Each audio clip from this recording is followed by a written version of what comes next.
short is the Gosti because I'll give morning and evening class. Okay. So yes, you can raise your hand. You have a question?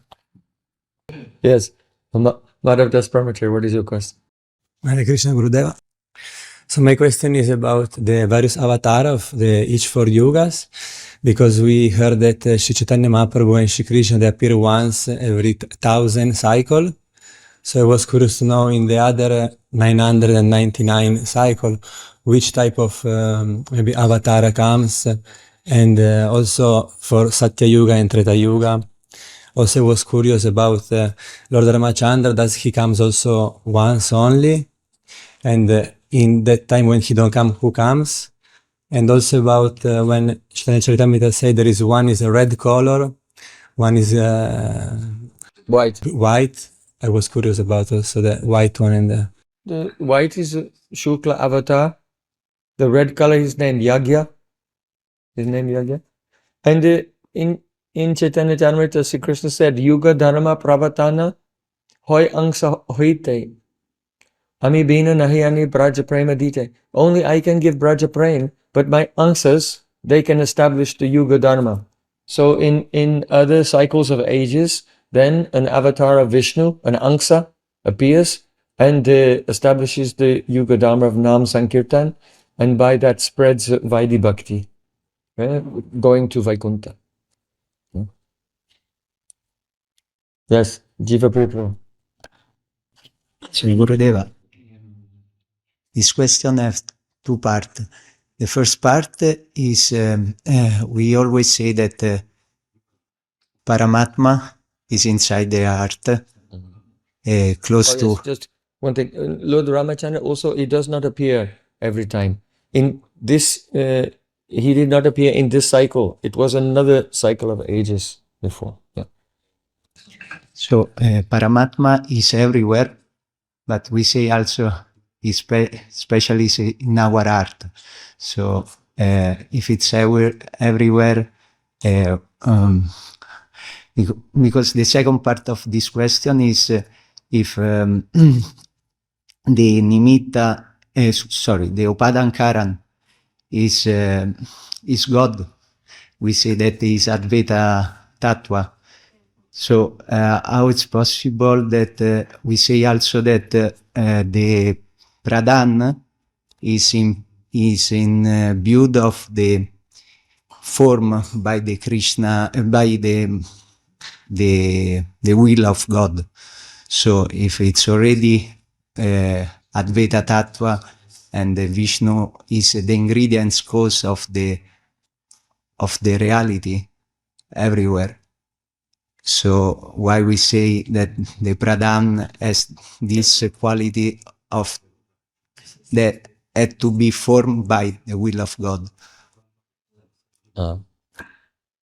So, first of all, Andantarasta Paramanu Chayantarastam. In Brahma Samhita it says the Paramatma is in every atom. And also it says Savai Prirtamaschatma. The Paramatma is the Atma of your Atma. So that means just as a soul has a body, so in the same way, the Atma, your soul, is like a body of the Paramatma. The Paramatma is the soul of your soul. Like this. This example is given in the Upanishads. That's the first question. Then the second question, how can we say that God is the Upadankaran, the ingredient? Because it is not that actually in the teachings of the four sampradayas is Vastu Parinamavad, that God himself, because they follow Vedanta, and Vedanta said that the Supreme Lord is Upadankaran. Their philosophy is Vastu Parinamavad, that the Vastu, that is the Supreme Lord, he has transformed and become the world.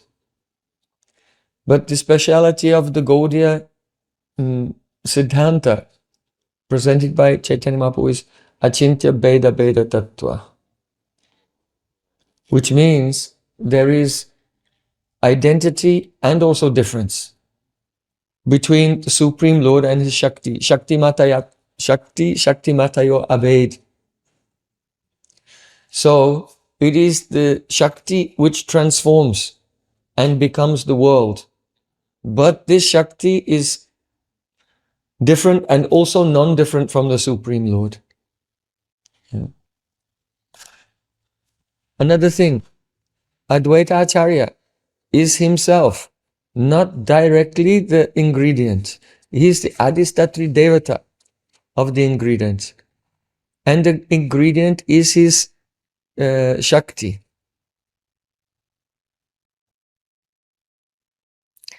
Even Advaita Acharya's direct Shakti is not the ingredient of the world, because being Vishnu Tattva, he doesn't contact Maya.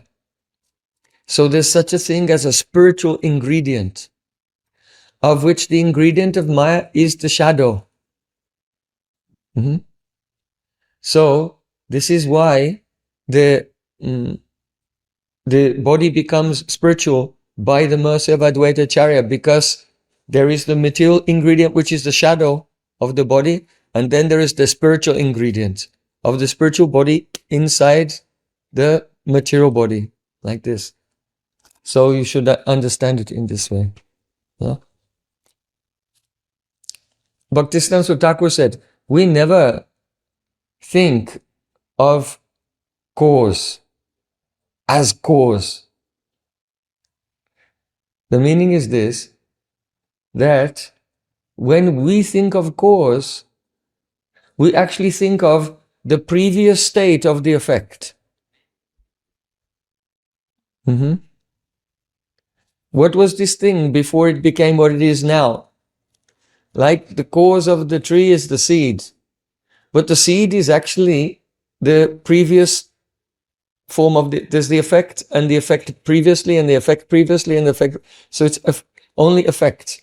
We only think what we are calling cause is really the previous stage of just effect. But the Advaita Acharya is actually cause in and of itself. The cause that causes the energy which manifests all the different effects by his will. So one form of Vishnu is Nimitta Karan, and it is by his will that all the energies they manifest. And then there is the predominating deity of the ingredient, whose the Shakti, the shadow of whose Shakti is the ingredient and is transforming by his will. So if you try to understand the Achintya Beda Beda Tattva by the categories of material experience, then it will fail. There's no meaning to the word Achintya. So there is identity and also difference, but we say that it is the Shakti which is transforming the Supreme Lord. His form is a Nirvikar. Shaktiman is Nirvikar. He never transforms, but his Shakti transforms. It's a very critical point, because his own body is Satchidananda. So if his body is Satchidananda, then his body is manifestation of Shakti. So if his form, his qualities, his pastimes are all manifestation of Shakti, then who is Shaktiman? And Srila Bhaktivinoda Thakur raises this topic in Jaiva Dharma. So then it will seem like the Shaktiman is just Brahman. But we cannot say that the Shaktiman is Brahman. Why? Because Brahman has no Ichcha. And Shaktiman is Ichamoy, the desire by which everything is accomplished. So generally when we go into this confusion, the reason is because our mind is always affected by dvandva, duality. And the words that we use, we interpret the words according to the interference of the material mind. And this is why the Agyuru Divritti does two things: Partakya Stapana and Binangsa Avastita. That means Partakya, to establish that this thing is categorically different from this thing. And these different things also within them, they have parts. Like this. So this is the, let us say, the mental operation. Our mind has a particular palette of operations, a limited palette of operations that it uses to interpret reality. And the main one is first subject and object, the seer and the seen. Subject, seer and seen. I am the seer, and this is what I'm seeing, subject and object. Then within the object, partakya starpana, breaking it. All these things are separate. And then within those things, these have parts. These are mental operations of the material mind. And those, the palette of operations. Then within the whole and the parts, dependence. The parts are dependent on the whole. So what is dependent? What is contingent and what is self-existent? But nothing is self-existent. Only Krishna is self-existent. So that is Sadrishya Brahm, and that Brahm Pramada Vipralipsa Karnapatav, these are the layers of mental functions that make a conditioned soul completely incapable of understanding anything about reality.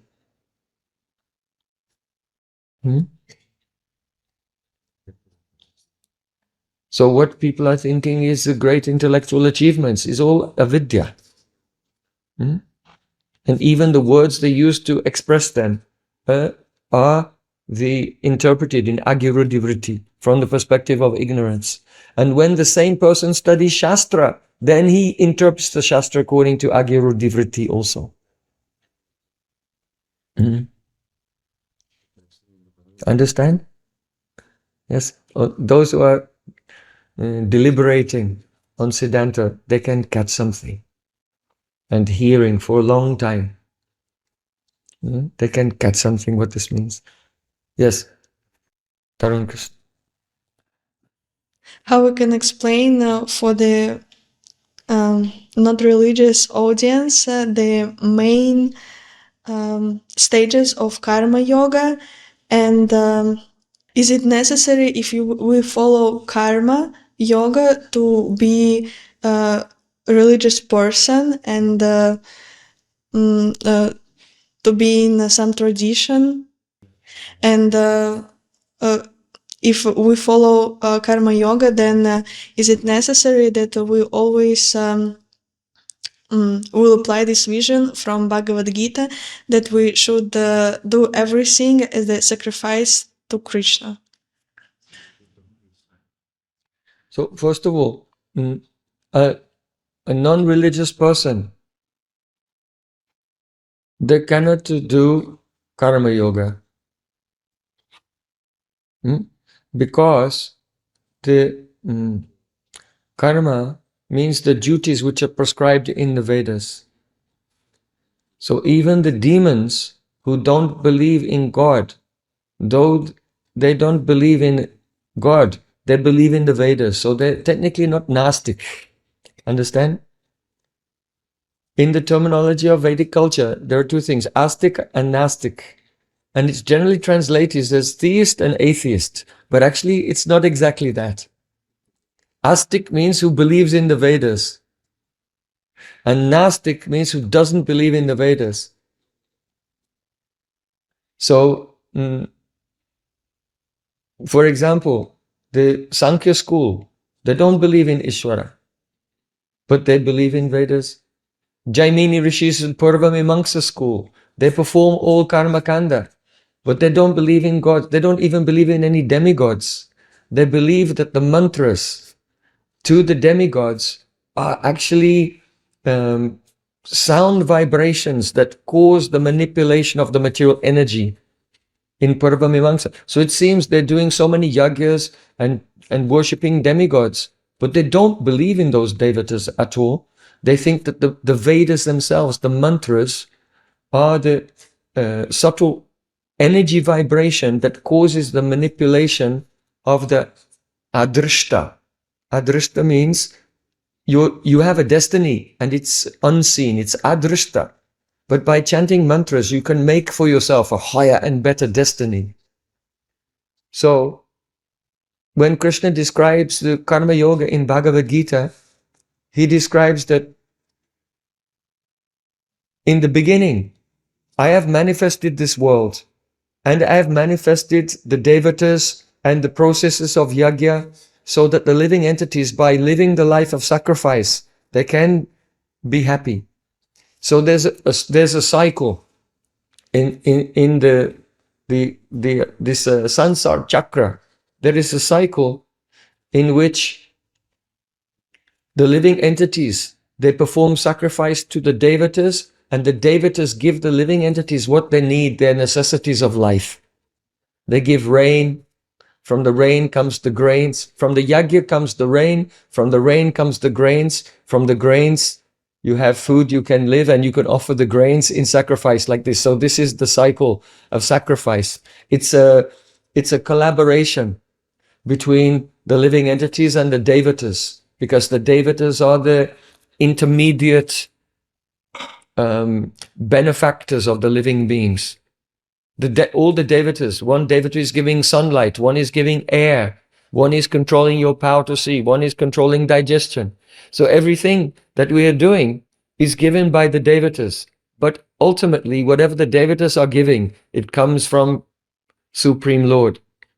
But those who don't have the inclination to bhakti, to the Supreme Lord, then they just want the actual things, so that they can enjoy their life. So from the Vedas, they learn these things come from the devatas. So we'll do yajna to the devatas, and by pleasing them, they'll reciprocate with us. So this is the sansar chakra, the wheel of the organization, how the universe is organized. So karma means to perform those activities where you contribute to the harmonious functioning of the universe by collaborating with the higher beings.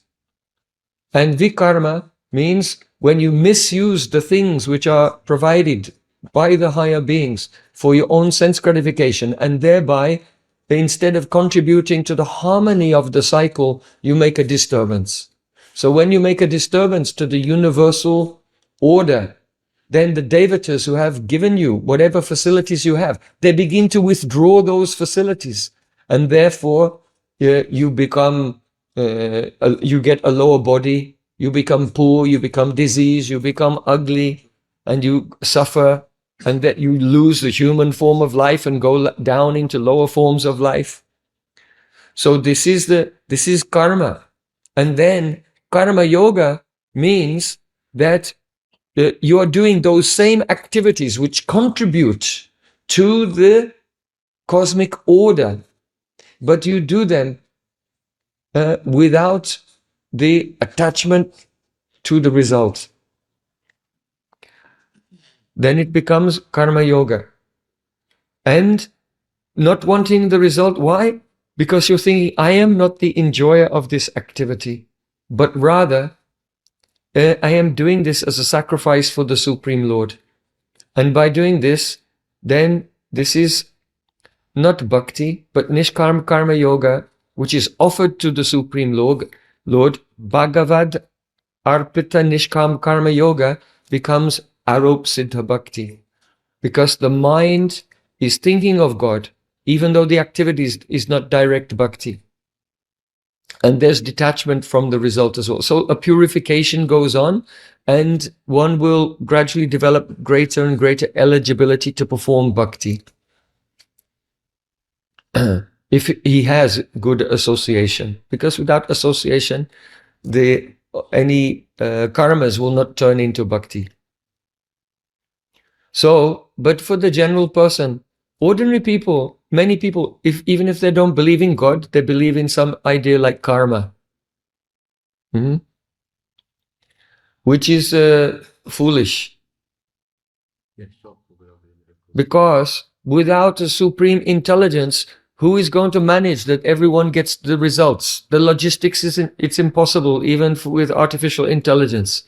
No one could calculate the logistics that every single person gets the reactions of all their activities. What intelligence is managing it, and what are the channels by which the logistics are actually, the fruits are delivered? How can the fruits of the karma be delivered? So, but we can tell to a common person who has some idea of karma, this thing, that if whatever you're doing for you, then you have to get the result. So better to follow bhakti. And whatever you do for Krishna. Then you will not get the result, you will not get any karma, and your soul can become liberated from the cycle of repeated birth and death. So this is a very reasonable idea that an ordinary person, they will be able to understand, to grasp something. That is, if you are the cause of your activity, you have to taste the effect. And if you make God the cause of your activity, then God will take that result. You will not have any result. But without believing in God, there's no auspiciousness for anyone. In Chaitanya Charitamrita, it said, if someone will follow Varnashram Dharma perfectly, but they don't believe in God, then they go to hell. Don't think that karma is mechanical. It's just like you put the coins in the machine and press the button and the Coca-Cola can comes out. Karma is not mechanical. That's when we were after the Kartik retreat, we discussed this subject of the Vichar Pradhan Marg and Ruchi Pradhan Marg. So there the evidence was given in the speech of Prithu Maharaj that there must be a God who gives the fruit of action. And in the commentary, Srila Vishnacharya Thakur says, if there is the Adhar Abhav, there is Phal Abhav. In the absence of honor for the Supreme Being, then even the performance of the karmic rituals, they will not give the fruit. They will not give fruit. So it is not that you do the ritual and the result will come. If there's no honor for God, then, because ultimately all fruits come from the Supreme Lord, even the performance of the karma will not produce the activity which is advertised, which is promised by the Vedic ritual. So remember this, Adhar Abhav, Phal Abhav.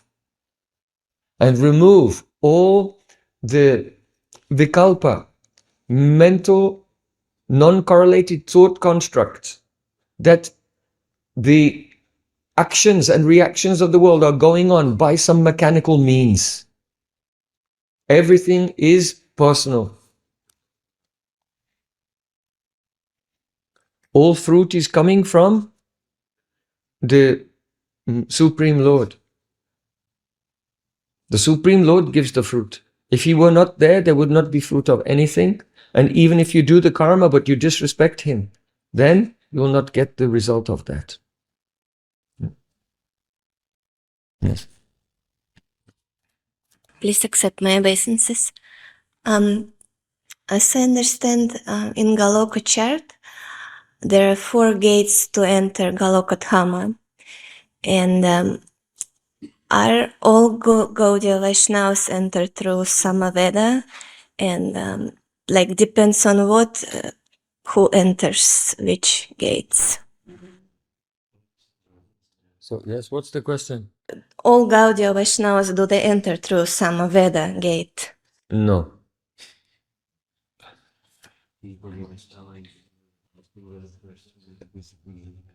There is a difference between Golok and Golok Vrindavan.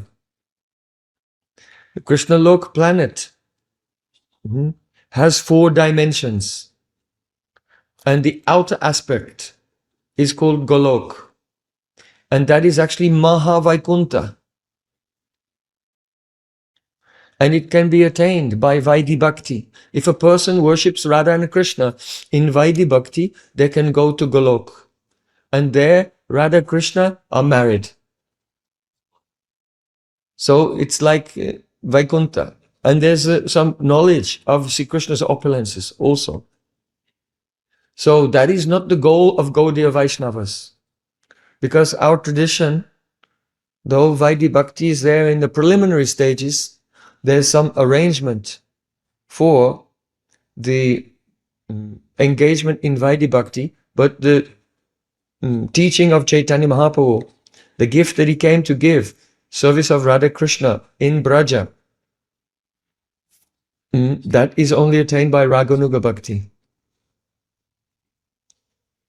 So, it is not that now, inside that Mahavaikuntha Golok, higher than that, higher dimension, is Dwarka. Dwarka Lila is going on.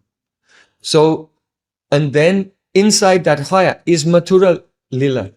And then the innermost portion, the Antarmandal, that is called Gokul, Braj or Vrindavan. You can say Goloka Vrindavan means Golok Stita Vrindavan, the Vrindavan which is situated within the Golok planet as the innermost aspect. And going from the outer aspect, which is if that Golok, where there is opulence, is the Vaibhav Prakash. It is the splendor or the majesty of Gokul. Gokul is original, and that is its outer splendor.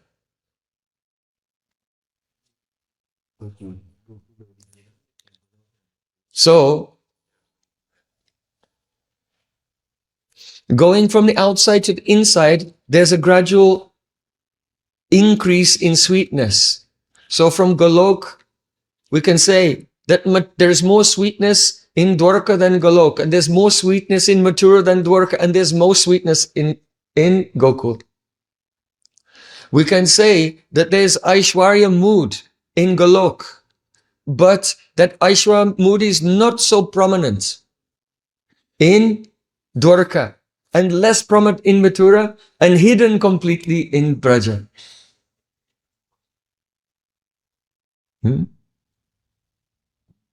That is called Kevala Madhurya. Even though Krishna may manifest opulence, but he behaves like a human being. And the Brijbasis relate to him in a human-like way. And if they see his opulence, then they always have an excuse that it wasn't really Krishna. I had some illusion. I was dreaming. Or the demon was not killed by Krishna. The demon was killed by Nanda Maharaj's punya. Because Nanda Maharaj is very pious, so his son was protected by the piety of the father. Why do parents, when their children are born, they're giving in charity all the time? They're trying to make punya so that the child will not be disturbed.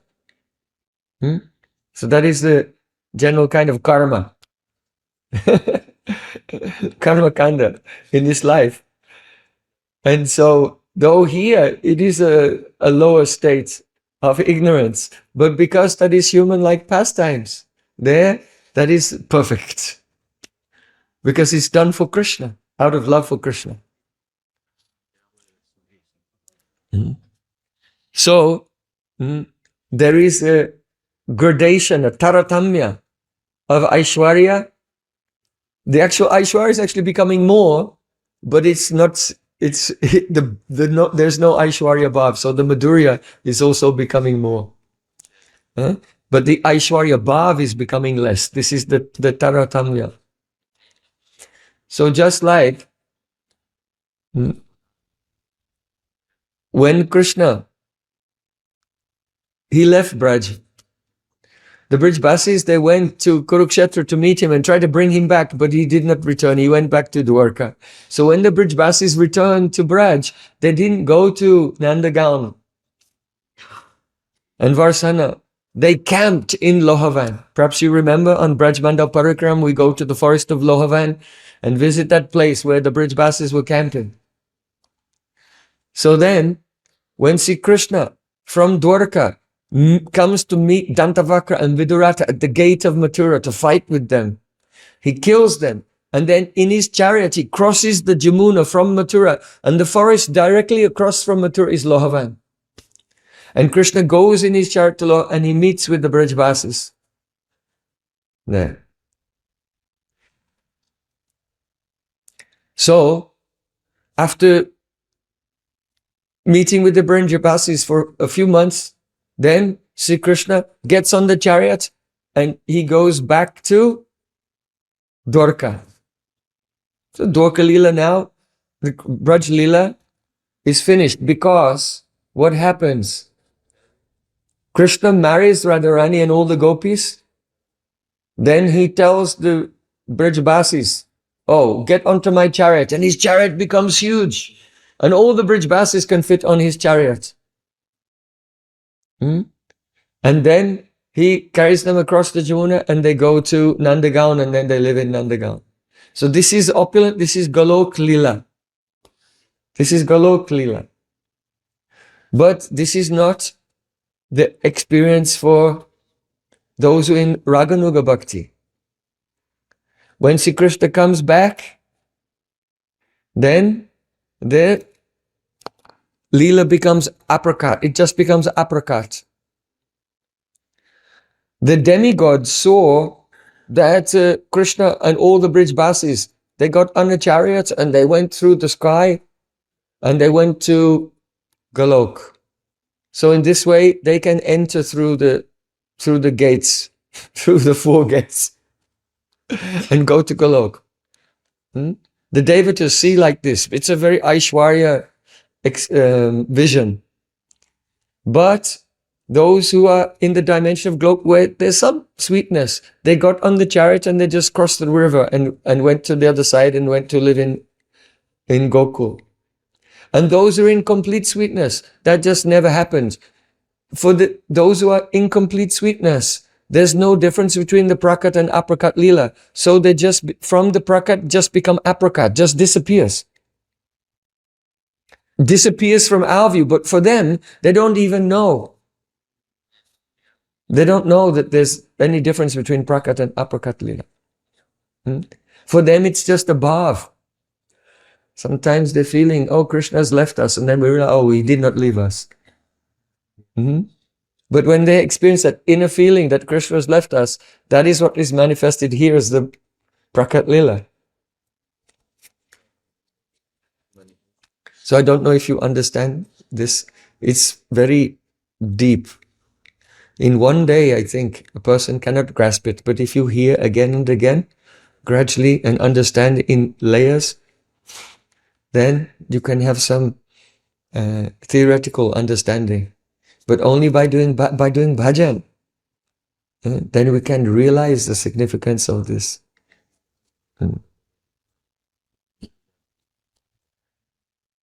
In Kurukshetra, when Krishna said, Mayi bhakti hi bhutanam amritatvaya kalpate distayat asin matsneho bhavatinam madapana. Those who do bhakti, they get amrita, they get liberation. But I am so fortunate you have sneha, you have affection for me. And therefore, you have already attained me. And when Krishna said this, then the Braj Gopis who were there at Kurukshetra, they lost awareness and saw, yes, it's true, we have it. We're already with Krishna. Where? In Aprakatila, in Braj. In the Aprakatila. But then they opened their eyes and saw, and then they didn't believe it. So the gopis are, from that point, actually from the point of receiving the message of Uddhav. From that point, the gopis live their life in two states. Sometimes in the Prakat Lila feeling separation, and sometimes in the Aprakat Lila feeling meeting. But when they're conscious of the Prakat Lila, they don't believe. They think that that was just some sporty. And so, when they came to Kurukshetra, then Krishna gave what he told them through the messages to Uddhav, he told in person. And when they experienced it, they were happy. And then then they go into another state where they feel separation and don't believe him.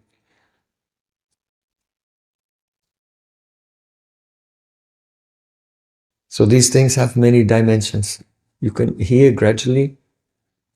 And if a person will realize this katha, then they will also have no difference between the material world and the spiritual world. This is really Advaita. Realizing the state of non-duality. So then devotee becomes mad. Evam brataswa priyanama kirtya jatanurago durts. Laughing, singing, dancing, shouting, running around, rolling on the ground, crying.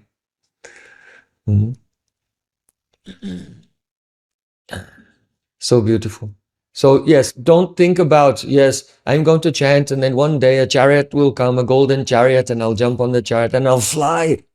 I'll fly up and I'll see the Goloka planets and I'll think, which door will I go through? All right. I remember those mantras from the Rig Veda. Om Swastino Govindaha Swasti. I have to go through the Rig Veda gates.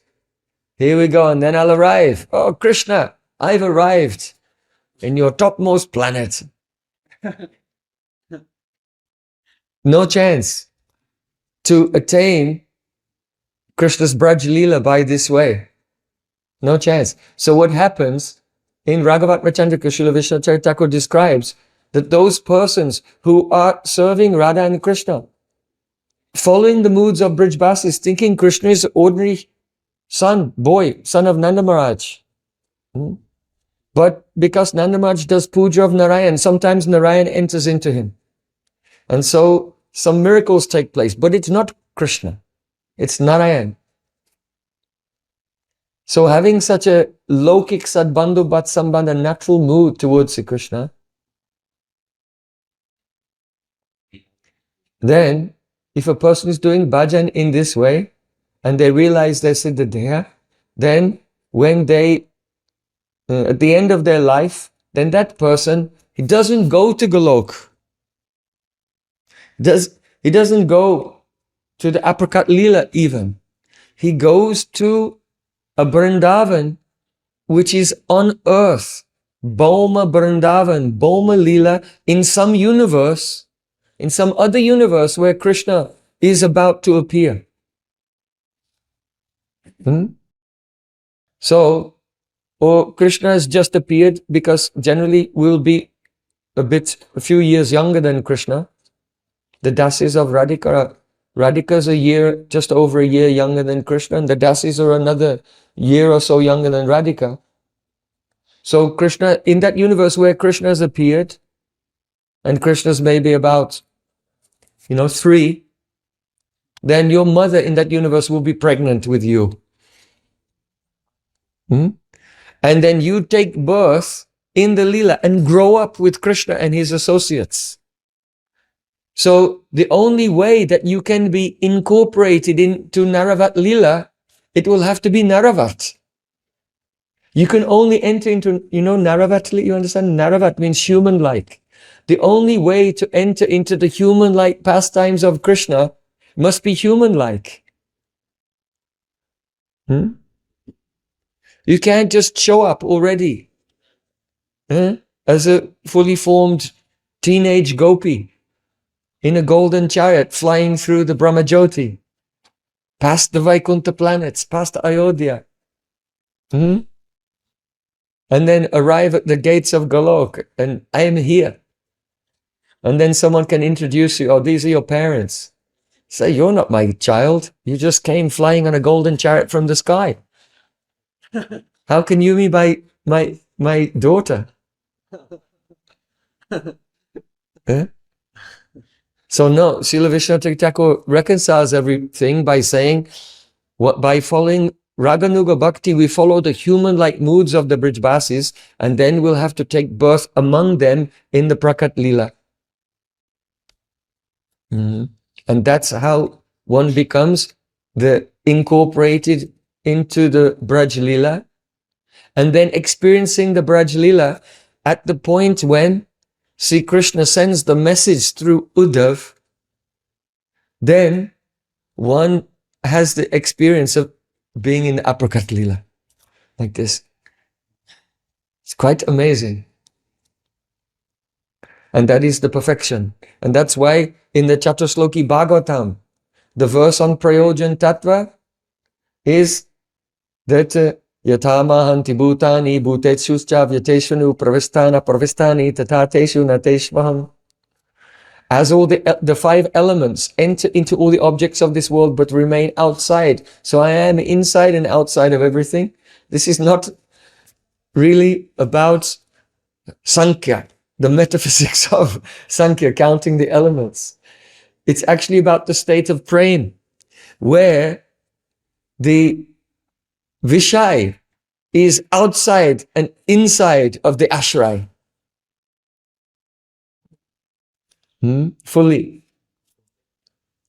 So Braj Gopis realize Krishna outwardly and inwardly. They experience Prakat Lila and Aprakat Lila. And that is how one enters into that place. So don't worry about which one of the four gates or the four Vedas or anything. This is not relevant for those who are following Raga Marg. Gaura Premanande.